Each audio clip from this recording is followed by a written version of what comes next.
ಎರಡು ಗುಂಪುಗಳ ಮಧ್ಯೆ ಮಾತಿಗೆ ಮಾತು ಬೆಳೆದು ಗಲಾಟೆ ಕೈ ಮೆಲಾಯಿಸುವ ಹಂತಕ್ಕೆ ತಲುಪಿ ಈಗ ಪೊಲೀಸರ ಅತಿಥಿಯಾಗಿರುವ ಘಟನೆ ಚಿಕ್ಕಬಳ್ಳಾಪುರ ತಾಲೂಕು ಬೋದಗಾನಹಳ್ಳಿ ಗ್ರಾಮದಲ್ಲಿ ನಡೆದಿದೆ. ಹೌದು, ಬೋದಗಾನಹಳ್ಳಿ ಗ್ರಾಮದ ನಿವಾಸಿ ನರಸರಾಜು ಎಂಬುವವರ ಜಮೀನಿನ ಪಕ್ಕದಲ್ಲಿ ಚಿಕ್ಕಬಳ್ಳಾಪುರ ನಗರ ತಿಮ್ಮಕ್ಕ ಬಡಾವಣೆಯ ನಿವಾಸಿ ಅರಳಪ್ಪ ಬಾಬು ಜಮೀನನ್ನು ಖರೀದಿಸಿದ್ರಂತೆ. ಈ ಇಬ್ಬರ ಜಮೀನಿನ ರಸ್ತೆ ವಿಚಾರವಾಗಿ ಆಗಾಗ ಸಣ್ಣ ಪುಟ್ಟ ಗಲಾಟೆ ಆಗುತ್ತಿತ್ತಂತೆ. ಇನ್ನು ನಿನ್ನೆ ಮಂಗಳವಾರದಂದು ಅರಳಪ್ಪ ಕೂಲಿಗಾರರ ಜೊತೆ ಸೇರಿ ನಮ್ಮ ಜಮೀನನ್ನು ಒತ್ತುವರಿ ಮಾಡಿದ್ದಲ್ಲದೆ ಗೇನ್ಮೆ ನಿರ್ಮಿಸಿದ್ದಾರೆ. ಅದನ್ನು ಪ್ರಶ್ನಿಸಿದ್ದಕ್ಕೆ ಅರಳಪ್ಪ ಹಾಗೂ ಅರಳಪ್ಪನ ಮಗ ಕಿರಣ್ ಸೇರಿದಂತೆ ನನ್ನ ಹಾಗೂ ನನ್ನ ಮಗ ತರುಣ್ ರಾಜು ಮೇಲೆ ರಾಡ್ಗಳಿಂದ ಹಲ್ಲೆ ಮಾಡಿದ್ದಾರೆ ಎಂದು ನರಸರಾಜು ಆರೋಪಿಸಿದರು. ಸರ್ ನರಸರಾಜು ಸರ್ BV ಬೋದಗಾನಹಳ್ಳಿ ಗ್ರಾಮ, ಸರ್ವೆ ನಂಬರು 26ರಲ್ಲಿ ನಮ್ಮ ಜಮೀನಿಗೋಸ್ಕರ ಬದುವಾಗ್ತಾ ಇರೋದಕ್ಕೋಸ್ಕರ ಹೋಗಿ ಕೇಳಿದ್ದಕ್ಕೆ ಯಾಕಪ್ಪ ಆಗ್ತಾ ಇದೆಯಾ ಈ ಬದು ಅಂತ ಕೇಳಿದ್ದಕ್ಕೆ ಅವರು ಬಂದು ಏಕೈಕವಾಗಿ ಗಲಾಟೆಗೆ ಬಂದರು. ನಾನು ಇದ್ಕೊಂಡು ಯಾಕಪ್ಪ ಆಗ್ತಾ ಇದಿರ್ಬೋದು, ನೀವು ಸರ್ವೆ ಮಾಡಿಸಿದ್ರೆ ರೂಲ್ಸ್ ಪ್ರಕಾರವಾಗಿ ಹಾಕ್ಕೊಡ್ರಿ ಅಂದಿದ್ದಕ್ಕೆ ಅದೇನು ನೀನು ಕೇಳಬೇಕಾದ್ರೆ ನೀನು ಸರ್ವೆ ಮಾಡಬೇಕಾದ್ರೆ ಹಾಕೋ, ಇವಾಗ ನಾನೇನು ನೀನು ಕೇಳಬೇಕಾಗಿರೋದ್ರಿಂದ ಏಕೈಕವಾಗಿ ಗಲಾಟೆ ಮಾಡಿ ತಂದೆ ಮಗ ಇಬ್ಬರು ಬಂದು ಕೈಗೆ ಏಟಾಗಿದ್ದಾರೆ. ಒಂದು 3 ಪೀಸ್ ಆಗಿದೆ ಸರ್, ಕೈ ಮೂಳೆ ಮುರಿದೋಗಿ.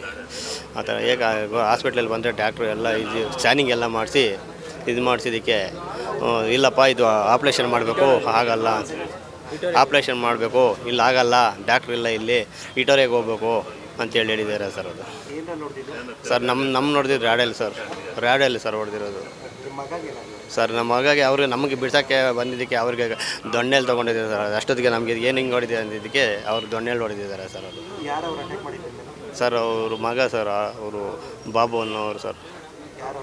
ಅವ್ರ ಹೆಸರು ಸರ್ ನಮಗೆ ಅಂದರೆ ಅಷ್ಟೇನು ಇದಿಲ್ಲ ಸರ್. ಚಿಕ್ಕಬಳ್ಳಾಪುರ ಬಾಬು ಅನ್ನೋದು ಗೊತ್ತು. ಅವ್ರ ಮಗ ಕಿಶನ್ ಅನ್ನೋರು ಸರ್. ಸರ್ ಅವರು ಇಬ್ಬರೇ ಸರ್ ಅವ್ರು ಇರೋದು. ಇಬ್ಬರು ಸರ್ ಬಂದಿದ್ದು. ಅವರು ಅಲ್ಲೇ ಕೆಲಸ ಮಾಡ್ತಾಯಿದ್ರು, ತಂದೆ ಮಗ. ಅವ್ರ ಆಳುಗಳು ಇಟ್ಕೊಂಡು ಬದುಕೆಲ್ಲ ಮಣ್ಣಾಗ್ತಾಯಿದ್ರು, ಅವರು ಜೊತೆಯಲ್ಲಿದ್ದರು.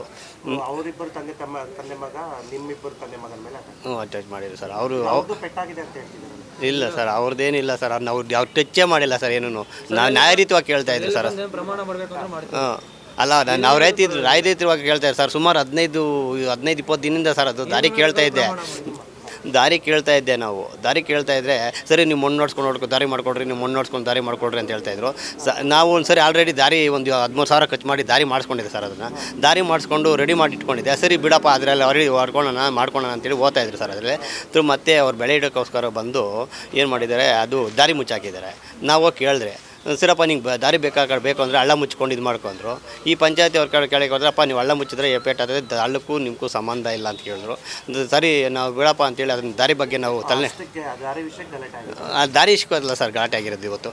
ಇವತ್ತಾಗಿರೋದು ನಮ್ಮ ಜಮೀನಿಗೋಸ್ಕರ ಸರ್ ಗಲಾಟೆ. ಸರ್ ತರುಣ್ ರಾಜ್ ಅಂತ ಸರ್ ಬೋದಗಾನಹಳ್ಳಿ ಸರ್. ನಮ್ಮ ತೋಟದ ಹತ್ರ ಬಾಬು ಅಣ್ಣ ಅಂತ ಅವರು ಗಲಾಟೆ ಮಾಡಿ ಹೊಡೆದಿದ್ದಾರೆ ಸರ್. ಅವ್ರ ಮಗ ಬಾಬು ಅಣ್ಣವ್ರ ಮಗ ನಮ್ಮ ಜಮೀನಲ್ಲಿ ನಮ್ಮ ಜಮೀನಲ್ಲಿ ಅವ್ರು ಬಂದು ಮಣ್ಣಾಕಂತಿದ್ದಕ್ಕೆ ಯಾಕಪ್ಪ ನೀವು ಮಣ್ಣಾಕ್ತಿದ್ದೀರಾ, ಸರ್ವೆ ಮಾಡ್ಕೊಂಡು ನೀವು ಮಾಡ್ಕೊಳ್ಳಿ, ಅಂದವ್ರಿಗೆ ನೀವು ಮಣ್ಣಾಕಬೇಡಿ, ಬೆಳಗ್ಗೆ ನಾವು ಇದು ಮಾಡಿದ್ದೀರಿ ಅಂದವ್ರಿಗೆ ನೀವೇನು ಮಾಡಬೇಡಿ ಅಂದರೆ ಅಷ್ಟಕ್ಕೆ ಅವ್ರ ಕೂಲಿಯವರು ಅವ್ರ ಬಾಬು ಅಣ್ಣವ್ರ ಮಗ ಫೋನ್ ಹಾಕಿ ಕರೆಸ್ಕೊಂಡು ಅವರು ಕೂಲಿಯವ್ರನ್ನೂ ಅವ್ರ ಮಗ ಫೋನ್ ಹಾಕಿ ಕರೆಸ್ಕೊಂಡು ಅವ್ರ ಮಗ ಎಲ್ಲಿದ್ದಾನೋ ಗೊತ್ತಿಲ್ಲ.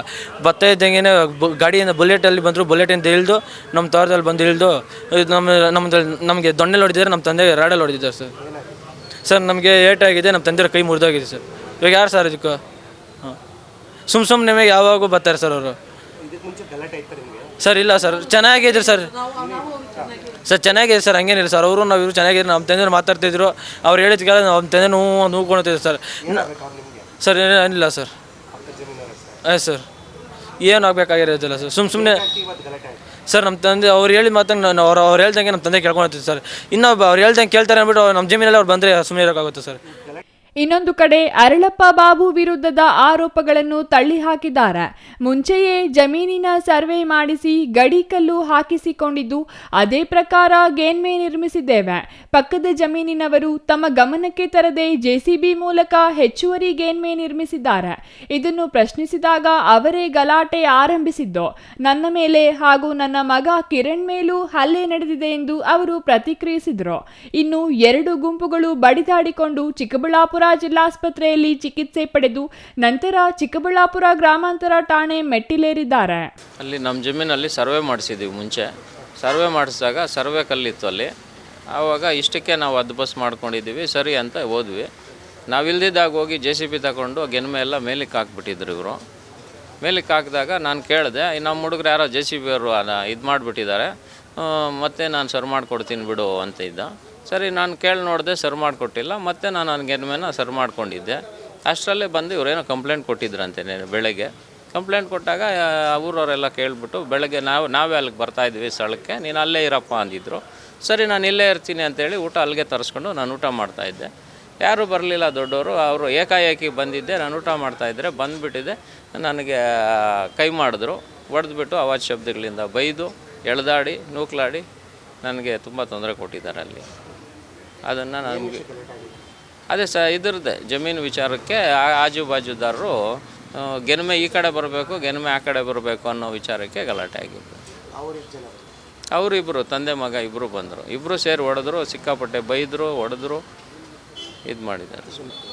ಇಲ್ಲ ಅಲ್ಲಿ ನಮ್ಮದು ವೆಹಿಕಲ್ಗಳೆಲ್ಲ ಇದ್ವು, ಗಾಡಿಗಳೆಲ್ಲ ನಿಂತಿದ್ವು. ನೂಕ್ಲಾಡೋದ್ರಲ್ಲಿ ಅವನೇ ಗಾಡಿ ಓಡಿಸ್ಕೊಂಡು ಆರಾಮಾಗಿ ಹೋಗೋವಾಗ ಗಾಡಿಗಳೆಲ್ಲ ಅವ್ರ ಮೇಲೇ ಬಿದ್ದು ಏನೋ ಗಾಡಿಗಳೆಲ್ಲ ನೆಲಕ್ಕೆ ಬಿದ್ದು ಏನೋ ಮಾಡ್ಕೊಂಡಿರ್ತಾರೆ.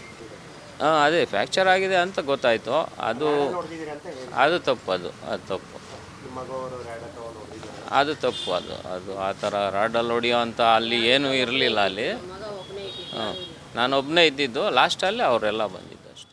ಒಟ್ಟಾರೆಯಾಗಿ ಜಮೀನಿನ ಗಡಿಭಾಗದ ವಿಚಾರವಾಗಿ ಎರಡು ಗುಂಪುಗಳು ಬಡಿದಾಡಿಕೊಂಡು ನ್ಯಾಯಕ್ಕಾಗಿ ಚಿಕ್ಕಬಳ್ಳಾಪುರ ಗ್ರಾಮಾಂತರ ಠಾಣೆ ಪೊಲೀಸರ ಬಳಿ ಹೋದ್ರೆ ಪೊಲೀಸರು ಪ್ರಕರಣವನ್ನು ದಾಖಲಿಸಿಕೊಂಡು ನ್ಯಾಯ ಕೊಡಿಸಬೇಕಾದವರು ರಾಜಿ ಪಂಚಾಯಿತಿ ಮಾಡಿ ಕಳುಹಿಸಿದ್ರಂತೆ. Thoudanahalli Ramesh, CTV news, Chikkaballapur.